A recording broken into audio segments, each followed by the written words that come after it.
Assalamualaikum warahmatullahi wabarakatuh.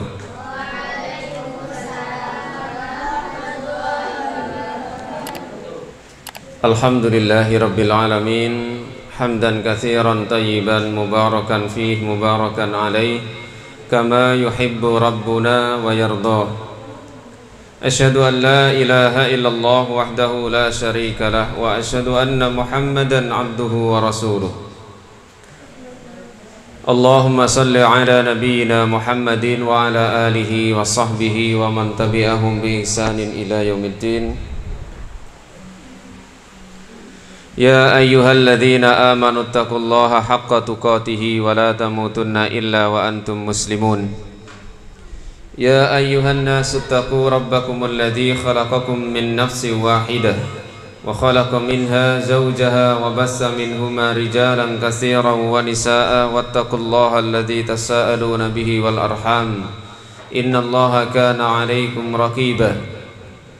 Ya ayyuhalladzina amanu taqullaha wa qulu qawlan sadida yuslih lakum a'malakum wa yaghfir lakum dhunubakum wa may yuti'illaha wa rasulahu faqad faza fawzan 'azima. Amma ba'd. Alhamdulillah, pada kesempatan sore hari ini marilah kita tidak berhenti untuk senantiasa menambah rasa syukur kita kepada Allah Subhanahu wa taala.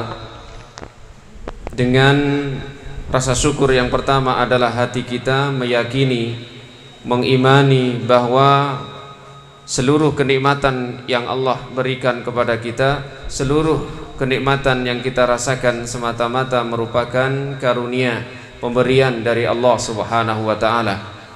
Ini harus kita yakini. Kemudian yang kedua, kita gerakkan lisan kita untuk memuji Allah Subhanahu wa taala. Minimal dengan kita mengucapkan alhamdulillah, segala puji hanya milik Allah. Dan kemudian yang paling penting adalah mari kita gunakan nikmat-nikmat tersebut dalam rangka mendekatkan diri, ibadah, menghambakan diri kita kepada Allah Subhanahu wa taala dengan menjalankan perintah dan menjauhi larangan. Sore hari ini sebenarnya bukan jadwal saya, tetapi saya akan menggantikan Ustadz yang biasa mengisi di Ahad yang keempat. Karena itu insya Allah sore hari ini kajiannya adalah kajian tematik, di mana dalam rangka bahwa kita saat ini sudah mendekati bulan Ramadan. Tanggal berapa sekarang? Tanggal berapa? 25 24. Tanggal berapa sekarang? Tanggal 15 Sya'ban. Ya, tanggal 15 Sya'ban. Artinya kurang lebih 15 hari lagi kita akan memasuki Ramadan. Bulan yang penuh dengan barokah, bulan yang sangat mulia. Dan pasti kita sebagai orang yang beriman tentu mengharapkan dipertemukan oleh Allah Subhanahu wa taala dengan bulan Ramadan ini. Karena bulan Ramadan adalah bulan yang sangat mulia. Ibarat tamu Ramadan ini adalah tamu yang sangat agung, yang sangat kita harapkan kedatangannya. Jika ada tamu yang akan datang ke rumah kita, apa yang akan kita lakukan? Akan menyambut dan melakukan persiapan-persiapan khusus. Semakin mulia, semakin agung tamu tersebut, maka persiapan kita juga semakin khusus. Ibarat ada misalnya pejabat yang datang ke rumah kita atau ke lembaga kita, Bapak Bupati misalnya gitu aja. Pasti pengurus lembaga tersebut akan melakukan persiapan-persiapan. Membuat banner selamat datang. Kemudian mempersiapkan apa lagi? Acaranya nanti seperti apa? Konsumsinya bagaimana? Begitu ya? Itu tamu berupa manusia. Tapi ini Ramadan tamu yang memang sudah Allah persiapkan bagi kita sebagai hamba Allah yang mengaku beriman kepadanya.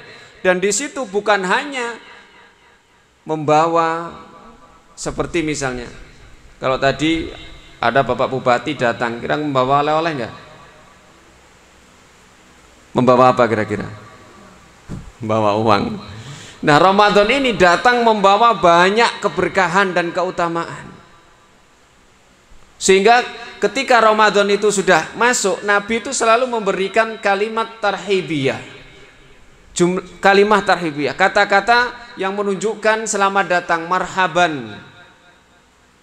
Tahu artinya marhaban? Apa artinya marhaban? Welcome. Apa artinya welcome? Keset. Selamat datang. Di keset-keset itu ada tulisan apa? Welcome. Welcome. Marhaban. Nabi mengatakan kepada para sahabat, qad ja'akum syahrun mubarakun, sungguh telah datang kepada kalian bulan yang penuh barokah. Artinya Nabi memberikan kalimat tarhibiyah, selamat datang kepada Ramadan, disampaikan kepada para sahabat kaum muslimin bahwa ini loh sudah datang tamu kita yang kita tunggu. Maka sambutlah dengan sebaik-baiknya. Maka sore hari ini kita akan membahas tentang apa saja persiapan kita yang harus kita lakukan dalam rangka menyambut datangnya bulan Ramadan. Ini saya nukil dari sebuah pertanyaan yang ditujukan. Pertanyaan ini berisi tentang apa saja persiapan yang harus saya lakukan sebagai seorang muslim, sebagai seorang muslimah, sebagai seorang mukmin, sebagai seorang mukminah, karena sebentar lagi akan datang bulan Ramadan. Jawabannya begini. Qad ahsanta akhil fadil bisu'alik. Sungguh pertanyaanmu sangat bagus, wahai saudaraku. Haitsu sa'alta an kaifiyatil istidad li syahri Ramadan, di mana pertanyaanmu itu berkaitan dengan persiapan bagaimana menyambut datangnya atau masuk dalam bulan Ramadan. Haitsu in harafa fahmu kasirin minan nas li haqiqatis siyam, di mana banyak orang yang salah faham tentang hakikat puasa itu. Farahu yaj'alunahu musiman lil at'ima wal asribah. Banyak di antara mereka yang menjadikan ketika menyambut datangnya bulan Ramadan itu dengan banyak mengumpulkan makanan dan minuman yang lezat. Persiapan, sebentar lagi puasa. Ini harus banyak mengumpulkan makanan. Tujuannya untuk apa? Nah, untuk bekal nanti setelah berbuka, makan yang banyak, minum yang banyak. Apalagi kalau menjelang hari raya atau menjelang maghrib. Karena orang puasa itu punya dua kegembiraan ya.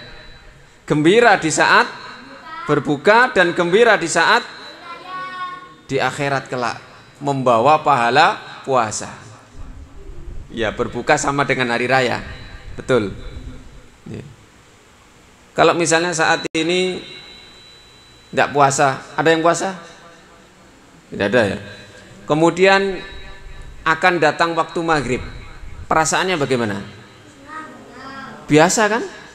Biasa, mau nggak poso kok. Bahkan ada yang mengeluh, cepat sekali ya waktunya kok maghrib. Belum puas bermain-main, belum puas ngomong-ngomong. Ya. Tapi kalau puasa, sejak asar sudah ditunggu maghribnya, 3:30, jam 4, jamnya dilihat terus. Qadarullah jamnya mati, tidak bergerak jarumnya. Oh, jam 5 sih teliti, wah ternyata jamnya baterainya habis, mati. Tiba-tiba adzan maghrib, sewenengnya bukan main. Kenapa? Karena puasa. Termasuk nanti katanya hari raya itu yang seneng adalah orang yang berpuasa. dan juga di akhirat kelak datang berjumpa dengan Allah dengan membawa pahala puasa. Bukan untuk dalam rangka tadi banyak orang yang salah faham mempersiapkan makanan dan minumannya saja. Maka di antara persiapan-persiapan yang harus kita lakukan ada 10. Yang pertama adalah bertaubat dengan taubatan nasuha. Bertaubat. Wahiyya wajibatun fi kulli waktin. Bertaubat itu hukum asalnya wajib di setiap waktu dan harus segera, jangan ditunda. Wah, nanti ajalah, saya masih muda, kira-kira umur 45 atau 50 lah saya mau bertobat. Sekarang saya mau seneng-seneng dahulu. Saya mau maksiat-maksiat dahulu, nanti umur 50, 55, 60 saya akan bertobat. Belum usia 40, belum usia 50 sudah meninggal. Nggak sempat tobat. Maka bertaubat itu setiap waktu diwajibkan dan harus bersegera, jangan ditunda. Walakin akan tetapi bima annahu sayuqaddimu ala syahrin adim, karena akan memasuki menghadapi bulan yang mulia, bulan yang sangat agung, mubarak, yang diberkahi, fa inna minal ahra lahu an yusari'a bit taubah. Maka termasuk di antara yang disegerakan adalah dia harus segera bertaubat. Dari apa? Ma bainahu wa baina rabbih, dosa antara dia dengan Tuhannya, dengan Allah. Wa huma bainahu wa bainan nas, wa mimma bainahu wa bainan nas, termasuk dosa di antara sesama manusia.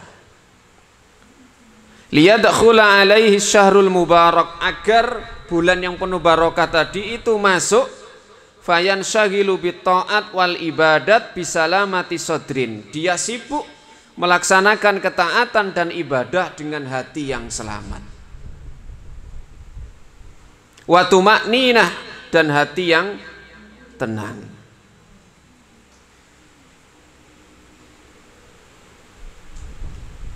Orang yang masuk di bulan Ramadan itu ada 4 tingkatan. Ya. Yang pertama, sebelum Ramadan ini dia jauh dari Allah, banyak maksiat, sholat tidak, ya. Bahkan dia melakukan perbuatan dosa hari-harinya sebelum Ramadan. Lalu ketika masuk Ramadan, orang ini melihat kaum muslimin yang antusias ibadah, tergerak hatinya, akhirnya sholat jamaah. Kemudian setelah Ramadan berakhir, dia balik lagi ke keadaan sebelum Ramadan. Balik apa? Balik maksiat. Dan ini banyak. Sebelumnya maksiat, Ramadan ikut ibadah, tapi setelah Ramadan selesai balik lagi. Yang kedua, sebelum Ramadan dia orang yang maksiat, masuk Ramadan gak ngefek sama sekali. Saudara-saudara muslim yang lainnya ibadah, baca Quran, sholat jamaah, sholat tarawih, sama sekali tidak terpengaruh, tetap aja maksiat. Setelah Ramadan, ya pancet maksiat. Kira-kira 1 dan 2 tadi lebih baik mana? Lumayan, masih lebih baik yang nomor 1. Kemudian orang yang ketiga, orang ini sama dengan yang ke-1, ke-2, maksiat. Kemudian masuk Ramadan seperti orang yang pertama, tergerak hatinya ikut ibadah. Karena dia benar-benar bertekad, maka setelah Ramadan dia teruskan ibadah tersebut, tidak seperti orang yang pertama tadi, balik kondisi yang pertama. Dia tetap istiqomah, ya, karena Ramadan dia sudah mendapatkan hidayah dari Allah, dia teruskan setelah keluar dari Ramadan. Dan ini berarti ciri orang yang mendapatkan hidayah. Nah, yang keempat, sebelum Ramadan dia memang orang yang taat, orang yang sudah ibadah. Masuk Ramadan ketaatannya semakin ini kok menurun nih loh. Makin naik ya ditingkatkan, ini menurun, semakin ditingkatkan. Setelah Ramadan istiqomah meningkatkan ibadahnya. Yang terbaik adalah orang yang keempat. Yang baik adalah orang yang ketiga. Yang rugi adalah orang yang kedua. Orang yang pertama, yang celaka orang yang kedua tadi itu. Nah, maka harus benar-benar menata hati, bertaubat. Apa dosa kita kepada Allah harus benar-benar kita tobati. Syaratnya tobat ada 3. Syaratnya tobat ada 3. 1, tidak mengulangi, bagus. 2, banyak membaca istighfar. Yang ketiga,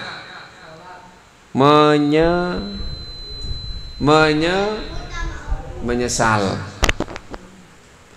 Banyak istighfar, menyesal, dan tidak mengulangi lagi. Ini hubungannya dengan Allah. Tapi kalau hubungan dosanya dengan sesama manusia, tidak cukup itu. Harus minta maaf. Harus mengembalikan kalau ada barang yang diambil secara paksa. Harus minta maaf dan minta keikhlasannya. Nah, kalau sudah menata hati dari dosa antara dia dengan Allah, kemudian antara dia dengan sesama manusia, maka ketika masuk Ramadan dia tersibukkan dengan hanya taat dan ibadah kepada Allah, hatinya tenang. Di dalam Al-Qur'anul Karim, dalam surat An-Nur ayat yang ke-31, Allah menegaskan supaya kita bersegera bertaubat. Watubu ilallahi jami'a ayyuhal mu'minun la'allakum tuflihun. Bertobatlah kalian semuanya, wahai orang-orang yang beriman, agar kalian beruntung.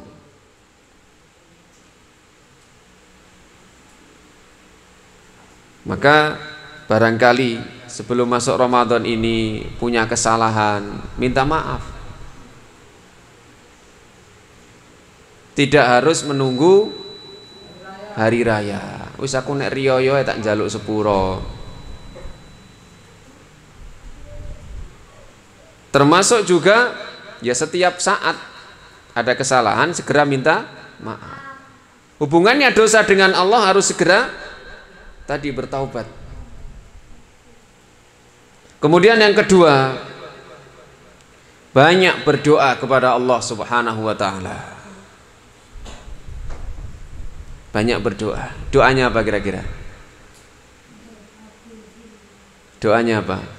Sebelum Ramadan untuk persiapan kita banyak berdoa. Doanya apa? Intinya minta supaya diberi panjang umur bisa masuk bulan Ramadan. Makanya ada doa walaupun ini bukan dari Nabi, tapi secara kalimat ini benar. Allahumma barik lana fi wa sya'bana wa balighna Ramadan. Boleh dibaca doa ini. Atau misalnya Allahumma sallimna Ramadan. Ya Allah, selamatkan Ramadan untuk kami. Kemudian selamatkan kami supaya bisa masuk di bulan Ramadan. Hari ini atau tahun kemarin, orang yang sama-sama berbuka puasa bersama kita, Traweh bareng bersama kita, belum tentu bisa bertahan di tahun ini. Bisa jadi sudah mendahului kita. Yang sore hari ini duduk bersama kita dalam majelis ini, belum tentu sama-sama bisa mendapati Ramadan. Kita tidak tahu ya, malaikat atau kain kafan kita sudah sampai di pabrik yang mana. Begitu ya. Jadi kain kafan manusia kita ini sudah dipersiapkan, jatah kita itu. Apakah ibarat barang kurir itu masih diekspedisi atau sudah diantar? Kan bisa di tracing ya, bisa dilacak barang saya ini kalau beli online masih di mana ini. Kain kafan kita bisa nggak dilacak? Bagaimana cara melacaknya? HP. Artinya bahwa kita harus siap-siap. Makanya berdoa. Para ulama salaf kita dahulu itu banyak berdoa kepada Allah. Para ulama kita dahulu. Doanya apa? Tadi, Allahumma balighna Ramadan. Itu 6 bulan sebelum Ramadan. Terus donga seperti itu. Karena apa? Karena orang yang mendapati Ramadan, dia mendapati bagian keutamaan yang sangat besar. Pernah mendapatkan cerita 2 orang di zaman Nabi? Belum? Saya cerita nih ya. Ada 2 orang yang datang menemui Nabi, yang saat itu Nabi dengan para sahabat. 2 orang ini minta supaya dia kebutuhannya dipenuhi oleh Nabi Shallallahu Alaihi Wasallam. Karena 2 orang ini miskin.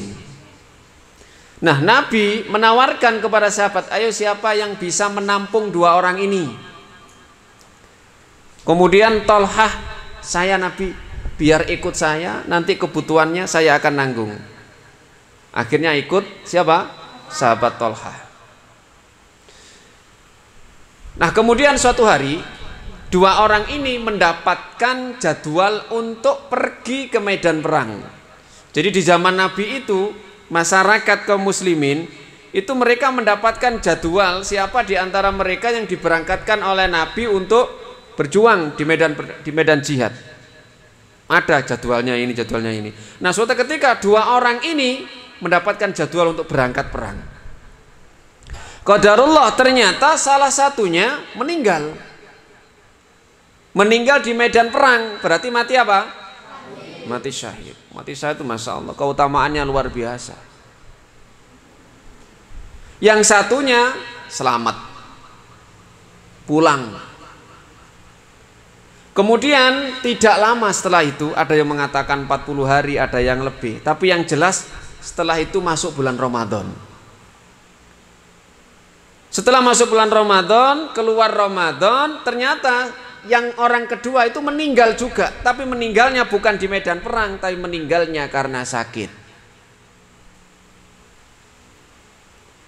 Nah, setelah meninggal, Tolhah bermimpi. Mimpinya bagaimana? Tolhah ini melihat radhiyallahu anhu, 2 orang ini digiring untuk masuk ke pintu surga. Para sahabat dulu mimpinya seperti itu. Luar biasa. Nah, ternyata 2 orang ini jalannya tidak sama. Ada jarak yang jauh. Nah, ternyata yang ada di depan sana itu adalah orang yang meninggal bukan di medan perang. Nah, yang meninggal di medan perang justru di belakangnya orang tadi. Tolhah ngelilir. Begitu ya? Apa ngelilir itu? Bangun. Mikir dia, heran kok bisa ya? Mestinya yang meninggal di medan perang itu harus di depan. Maka setelah sholat subuh datang menemui Nabi Shallallahu Alaihi Wasallam. Diceritakanlah mimpi Tolhah ini kepada beliau. Nabi tersenyum. Loh, kamu kok heran Tolhah? Ya heran Nabi. Mestinya kan yang jihad ada di depan sana. Tanya Nabi, sekarang berapa jaraknya meninggalnya antara orang yang pertama dengan orang yang kedua? Ya cukup lama. Bukankah ketika dia masih hidup yang meninggal yang kedua itu mendapati Ramadan? Betul Nabi. Orang tadi meninggal yang awal tidak mendapati Ramadan lagi. Tapi orang yang meninggal belakangan masih mendapatkan 1 jatah bulan Ramadan. Bukankah ketika ada waktu dia masih hidup dia juga sholat Nabi? Bukankah ketika Ramadan dia juga puasa Nabi? Itu yang menjadikan dia di depan. Itu yang menjadikan dia masuk surga lebih dulu.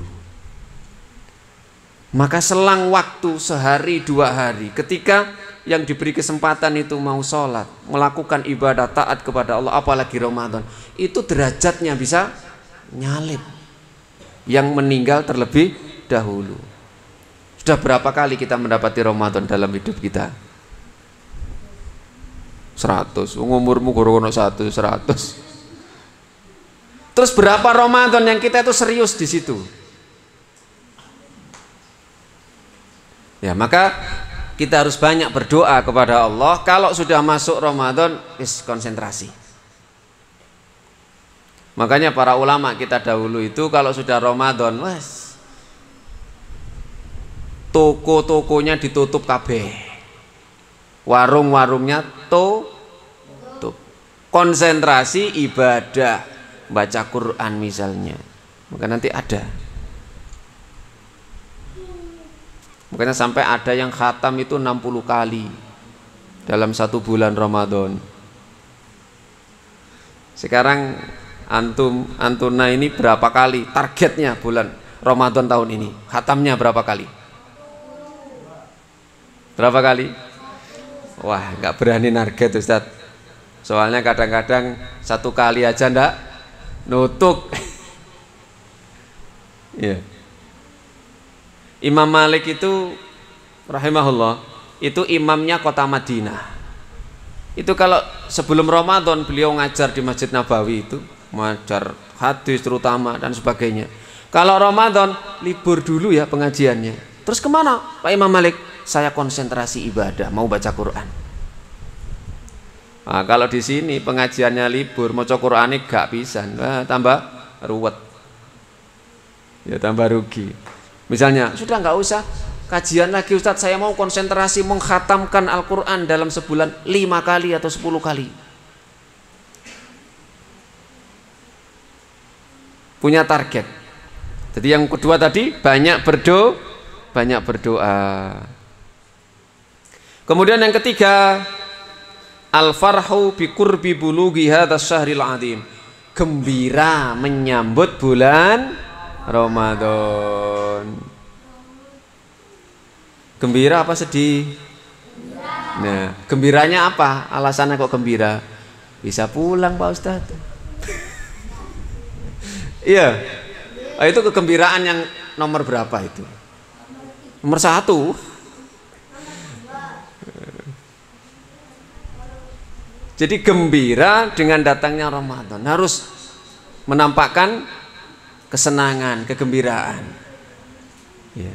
Kalau anak saya, wah gembira sekali Ramadan itu. Kenapa? Dapat hadiah kalau sudah puasa. Ya namanya anak kecil. Ya.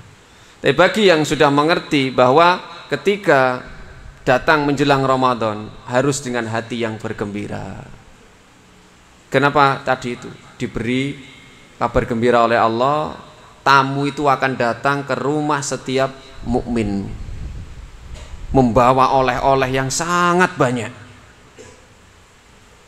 keberkahan yang sangat banyak, keutamaan yang sangat banyak. Masa kita terus sedih kalau ada saudara kita datang ke rumah kita membawa oleh-oleh penuh 1 mobil? Wah, itu dalam perjalanan sudah sampai mana? Teleponi gitu ya, sudah sampai mana? Oh sudah di perempatan. Wah dilihat dari sana, dari jalan mana? Kan selalu ditunggu kedatangannya, betul nggak? Oh iya. Bahkan kalau kesasar, waduh disusul. Tapi Ramadan tidak pernah kesasar. Pasti akan datang. Tinggal bagaimana orang yang didatangi mempersiapkan, menyambut itu. Ini saya bawa oleh-oleh banyak ini. Masa nggak ada yang nyambut? Saya kasihkan siapa ini? Kalau tidak ada yang menampani, nggak ada yang menerima, maka ya hurima khairuhu, kata Rasulullah. Dia diharamkan mendapatkan kebaikan selama Ramadan. Jadi harus bergembira. Makanya sampai ada tulisan tadi itu, marhaban ya Ramadan, gitu ya. Marhaban Ramadan. Artinya selamat datang bulan Ramadan. Boleh menampakkan kegembiraan seperti itu. Apalagi di bulan Ramadan itu salah satu keutamaannya dibuka pintu surga, dibuka. Artinya diberi kesempatan. Ini loh saatnya wahai kalian, wahai orang-orang yang beriman, untuk masuk ke dalam surga. Sebebas-bebasnya. Dibuka seluruh pintu surga yang jumlahnya berapa itu? 8. Awas keliru, nek 7 neraka loh ya, nanti keliru masuknya sampean. Kalau neraka ditutup semuanya pintunya. Setan-setan dibelenggu, diikat. Sehingga apa, di bulan Ramadan itu setan tidak akan leluasa menggoda manusia seperti di bulan lainnya. Makanya di bulan Ramadan coba lihat, Masya Allah, banyak orang yang mudah melakukan ibadah. Lihat masjid-masjid musola kalau Ramadan lebih banyak dari bulan biasa. Dari bulan lainnya, duhurnya Masya Allah banyak, sambil klesetan, asar, maghrib, isya, traweh. Cuman begitu, kadang-kadang sudah ada seleksi. Nanti akhir-akhir Ramadan balik mana biasanya ya? Di 10 hari yang terakhir itu masjid musola sudah mulai apa? Mulai sepi. Yang rame mana? Nah, ketara nek tau nglakoni. Mall, pasar, jalan-jalan pusat pertokoan itu Masya Allah, sampai bayar barang di kasir itu antri ya kan? Ya enggak apa-apa, belanja baju baru hari raya itu sunnah karena menunjukkan kegembiraan juga.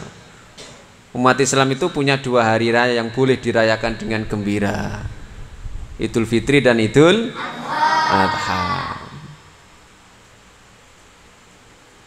Kemudian berikutnya adalah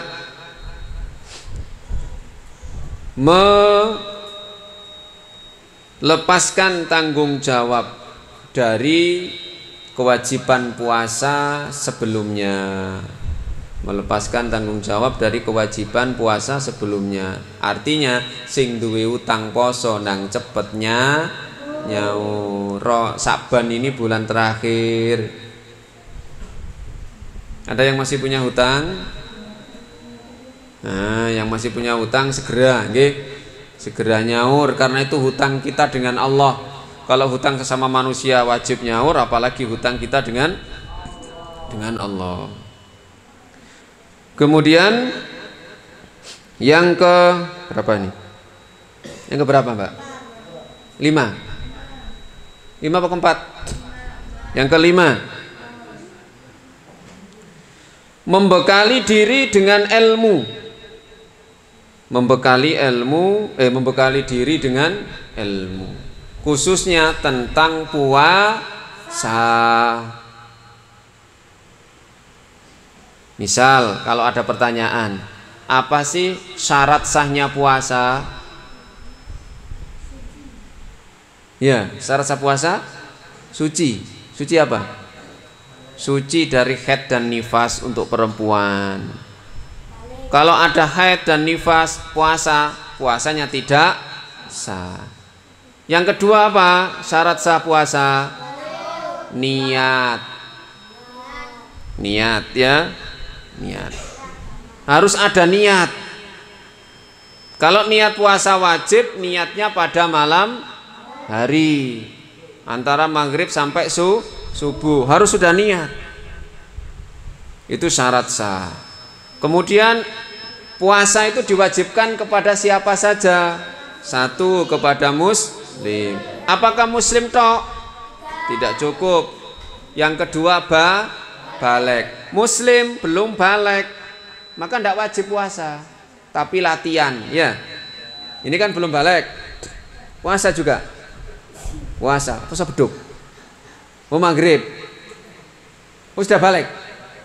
Oh sudah balik. Kelas berapa? Oh kelas 6. Oh ya sudah balik kelas 6. Yang belum balik, walaupun tidak wajib puasa, maka tetap ada latihan puasa. Makanya ada anak kecil yang puasanya tidak maghrib tapi puasa beduk. Setelah itu makan atau minum sedikit, dilanjutkan sampai maghrib. Nanti tahun depan ditingkatkan lagi sampai ketika balik sudah sempurna. Ada yang kelas 1 di sini SD? Ini puasa? Oh, enggak puasa, belum puasa, okay. Latihan. Tahun ini latihan enggak kuat.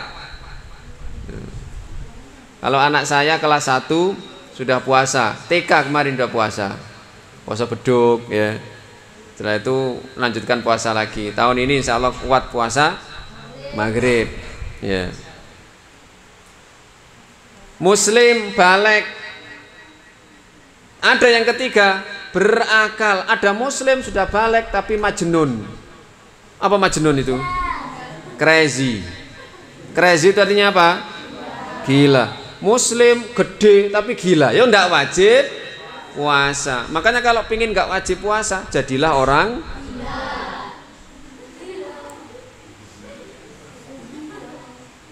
gila itu bebas semuanya. Bebas tanpa batas. Orang gila kok mau ngapain saja enggak akan dihukum.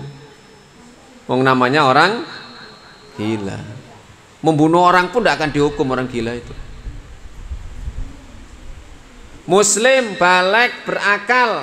Dia muslim sudah balik berakal. Ada yang keempat, sehat. Apa sehat? Muslim balik berakal loro.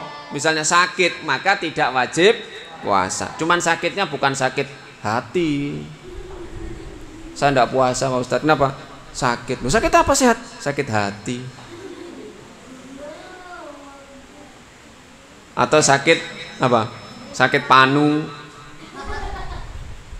Jadi sakit yang kalau puasa, kata dokter jangan puasa dulu. Kalau puasa nanti sakitnya tambah parah. Maka tidak wajib puasa. Muslim balik berakal sehat. Ternyata dia safar. Maka orang safar itu tidak wajib puasa. Safar itu gimana sih safar itu? Berapa jauhnya? Ya 80 cm. Oh kilometer. 80 kilometer. Itu tidak wajib puasa. Tapi kalau kuat puasa lebih baik. Jadi syaratnya tadi ada 5 ya. Yang wajib puasa. 1 Muslim. 2 balik. 3 berakal. 4 sehat. 5 tidak musafir atau mukim. Bahasanya mukim. Kemudian juga harus tahu sunnah-sunnah puasa yang menambah pahala puasa. Contohnya apa? Sahur. Bagus. Sahur kemudian mengakhirkan waktu sahur. Sahur jam 11 malam. Bukan sahur namanya, itu makan malam. Sahur itu mulai tengah malam sampai subuh. Semakin dekat dengan subuh semakin baik. Nabi mengatakan sahurlah kalian karena di dalam sahur ada barokah. Tahu barokah? Kebaikannya bertambah. Coba lihat, kenapa kok lemes mas sampean? Tadi malam enggak sahur, kelihatan wangel jene bugane. Dibangunkan berkali-kali masih males, akhirnya ditinggal gak sahur.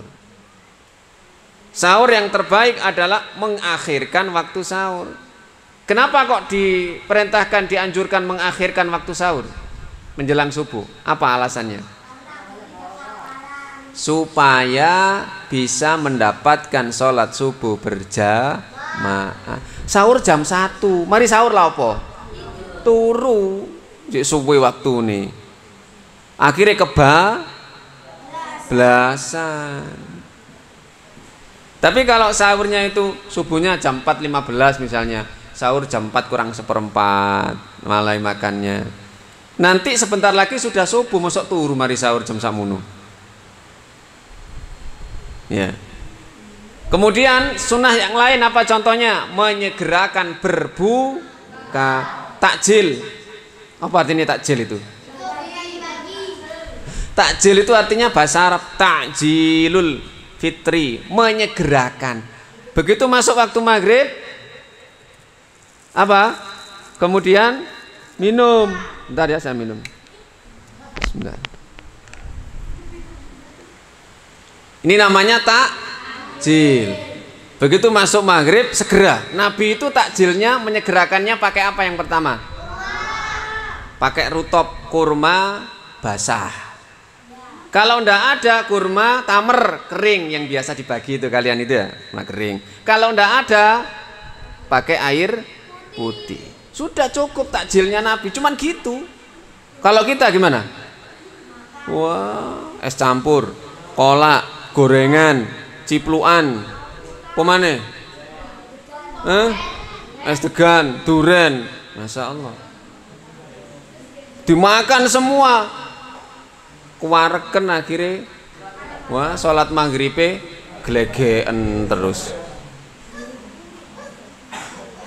Setelah sholat maghrib makan besar. Wah wis ya, dipol traweh akhirnya aras-arasen ngantuk. Jadi intinya menyegerakan, jangan ditunda ya. Wis saya tak tunda, nggak berbuka nanti aja setelah isya biar tambah pahala saya. Tambah salah. Ya, kecuali ndak ada yang dimakan, ndak ada yang diminum, ya ditunda. Tapi kalau ada maka segera, apapun yang ada ya, ndak usah macem-macem. Tapi kalau ada misalnya jangan berlebihan. Kemudian berikutnya jangan lupa membaca doa sebelum berbuka. Bismillah. Terus apa doanya? Humma lakasumtu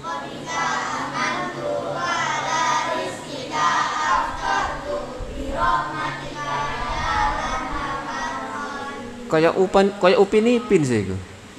Dungane Upin dah ini. Terus apa lagi tambahannya? Ada yang apa lagi?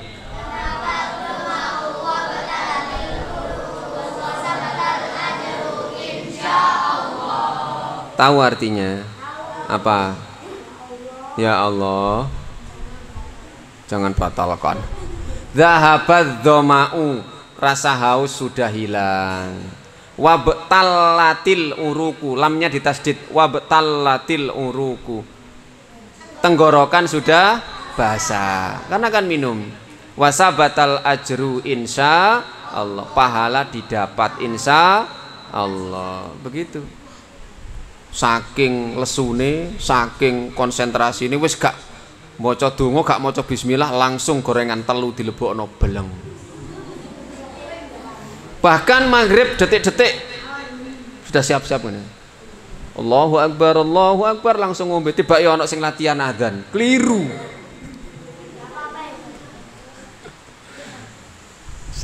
Saking apanya? Saking nafsune. Gitu. Ada nggak yang seperti itu di sini? Tidak ada ya? Tidak ada yang ngaku.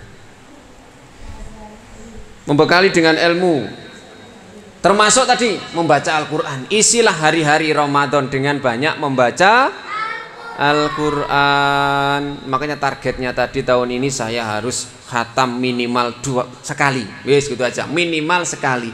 Kalau khatam sekali 1 bulan berarti 1 hari harus 1 juz. Kalau 1 hari 1 juz, tiap sholat cukup 2 lembar.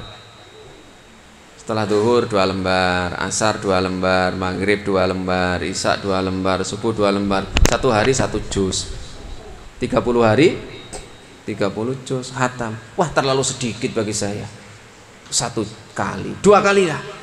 Nah, kalau 2 kali berarti sehari 2 juz. Alah, masa 2 kali? Saya masih muda, kuat. 3 kali khatam. Berarti 1 hari 3 juz. 1 hari 3 kali, memang minum obat. 1 hari 3 kali. 3 kali, 1 hari 3 juz. Ya. 1 hari 3 juz. 3 kali mesisan digenapkan 4 kali, berarti 1 hari 4 juz. Saya itu punya nenek dulu, sudah meninggal beliau. Usianya sekitar 90 tahun dulu. Itu kalau baca apa-apa enggak pakai kacamata. Beliau hanya buka jendela kamar ya, sore itu membaca. Itu tahun terakhir beliau meninggal itu mengkhatamkan Quran hanya 4 kali dalam 1 bulan, dalam 1 Ramadan. Hanya 4 kali. Beliau mengatakan, "Wis aku tahun iki khatam ping 4." Berarti biasanya lebih dari 4. Itu orang yang sudah sepuh, sudah tua, 80 tahun ke atas.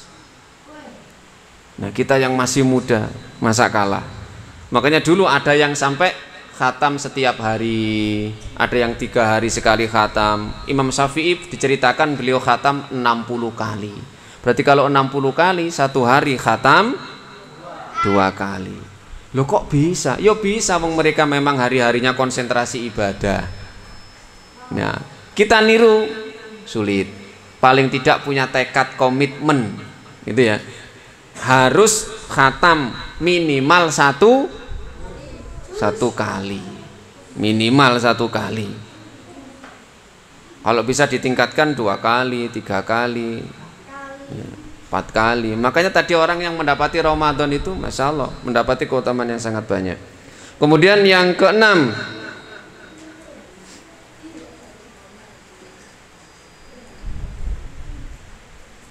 bersegera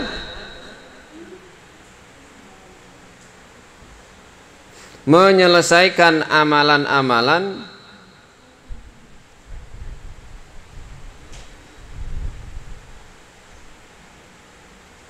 selama Ramadan. Artinya kalau kita punya kesempatan nganggur, sudah dimanfaatkan betul. Sebab kalau sibuk, wah itu sudah ndak kober, bahasanya apa ndak kober itu, ndak sempat buka Quran, ndak sempat zikir, ya. Kemudian yang ketujuh,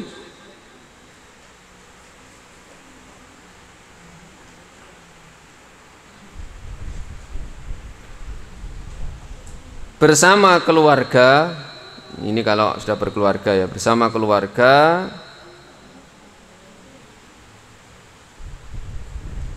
memberikan pelajaran dan motivasi untuk ibadah. Misalnya ini sebagai kepala keluarga, ya. Kemudian yang ke-8, 8 apa 9 ya? 8. Oh, 9 apa 8? 8. Menyiapkan buku bacaan agama yang bermanfaat. Kadang kalau kita baca Quran kan ada capeknya gitu ya, maka disiapkan buku gitu ya. Barangkali dengan bacaan yang berbeda tumbuh semangat lagi. Kemudian yang ke-9, latihan puasa di bulan Sya'ban. Latihan puasa di bulan Sya'ban, seperti bulan ini ya, banyak berpuasa.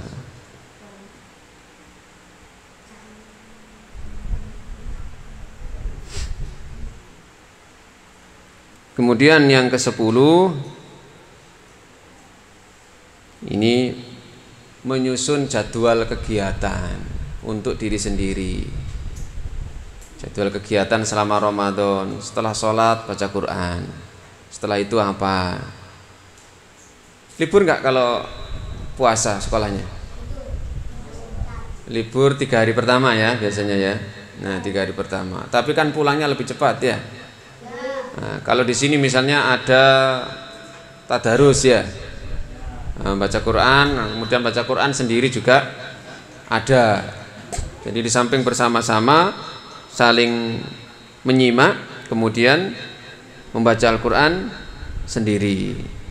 Setiap waktu yang dimiliki harus digunakan sepenuhnya untuk beribadah. Terutama karena Ramadan ini syahrul Ramadan alladzi unzila fihil Quran, maka ibadah yang dominan di bulan Ramadan adalah membaca Al-Quran. Baca Al-Qurannya harus disiplin, rutin ya, biar paling tidak targetnya tercapai. Jadi ada 10 tadi persiapan kita dalam rangka menyambut datangnya bulan Ramadan. Yang pertama apa?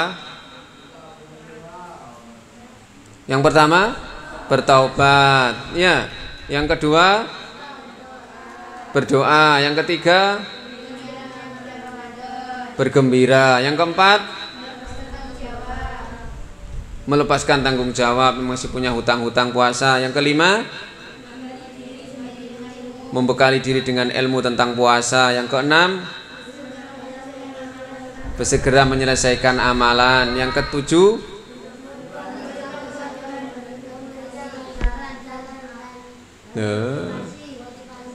berkumpul dengan keluarga, ya.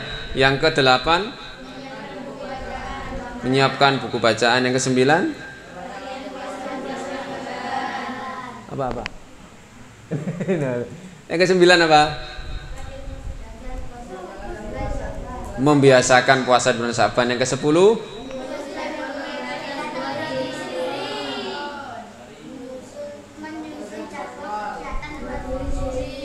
menyusun jadwal, ya. Jadi harus kita gunakan sepenuhnya. Maka mudah-mudahan Allah Subhanahu wa ta'ala memberikan panjang umur kepada kita memasuki bulan Ramadan, dan harus semangat. Jangan sampai Ramadan ini sama dengan Ramadan yang kemarin, ya. Kalau sama-sama semangatnya bagus, ya, harus lebih baik, ya, punya target ibadah, dan mudah-mudahan Allah menerima ibadah kita semuanya. Amin ya rabbal alamin. Demikian yang dapat kami sampaikan, mudah-mudahan menjadi ilmu yang bermanfaat. Kita tutup dengan doa kafaratul majlis. Subhanakallahumma wa bihamdika asyhadu an la ilaha illa anta astaghfiruka wa atubu ilaik. Wa akhiru da'wana anil hamdulillahi rabbil alamin. Wassalamualaikum warahmatullahi wabarakatuh.